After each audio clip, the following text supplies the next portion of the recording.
Hi everybody, this is Dino from Prehistoric Facts. This is an answering questions episode. We got one question, but that's okay. But let's actually get right to it, shall we? Brendan from Morris, New York. My question is Appalachiosaurus a is it related to Dryptosaurus or its own branch of Tyrannosaurus? Well, when we actually look at Appalachiosaurus and Dryptosaurus, Dryptosaurus is part of the Tyrannosaur family. And of course, Appalachiosaurus is as well. Now, Appalachiosaurus and Dryptosaurus, they are very closely related. Their skeletal structures are almost identical, but their skulls are pretty much going to be very different. What we actually know about Dryptosaurus is that the pieces of the skull haven't been found that much. So paleontologists really have to guess the shape of the skull, the size of the skull, and all that sorts of stuff. I mean, Dryptosaurus is kind of a small to medium-sized, probably like in between small to medium-sized theropod. So it's actually going to be very difficult to actually find out what kind of skull shape that it actually does belong to. But you see, with Appalachiosaurus and Dryptosaurus being nearly identical, it actually would be included in terms of the biology terminology is that they're sister species. And the sister species is that you have two kinds of species of animals, and they actually have their own genus and what their actual name is, but there might be slight differences between the two, but they're very close in terms of their anatomy and also their size. And so, kind of like how Tyrannosaurus rex and Tarbosaurus bataar are actually kind of very closely identical, but they're actually sister species, just because while Tarbosaurus bataar is actually from Asia, mainly Mongolia and China, whereas Tyrannosaurus rex is actually from North America.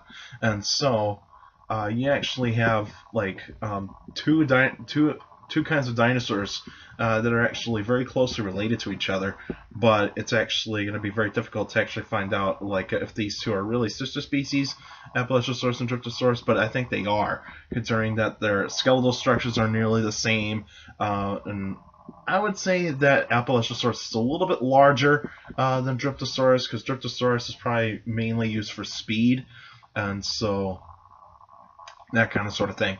And I think Dryptosaurus actually was earlier than Appalachiosaurus, so it's probably an older Tyrannosaur. But I think, if I remember correctly, I think Appalachiosaurus and Dryptosaurus, I think they actually just belong to a group of Tyrannosaurs called, I think they're just Dryptosaurids, if I remember correctly. I think they're just Dryptosaurids, because they're actually very kind of closely related to each other.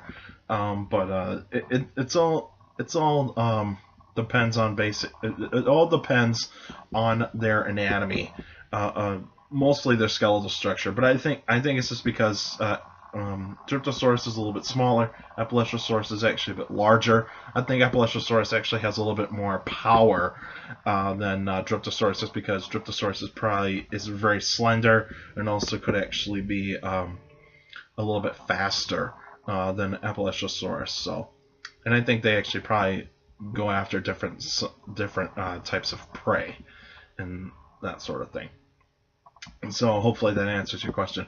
All right, next week will be an extra episode. So I'll actually tell you guys a little bit more about myself. I'll talk about some of my favorite things, mainly like music, movies, TV, and all that sorts of stuff, so that way you can get to know me a little bit better.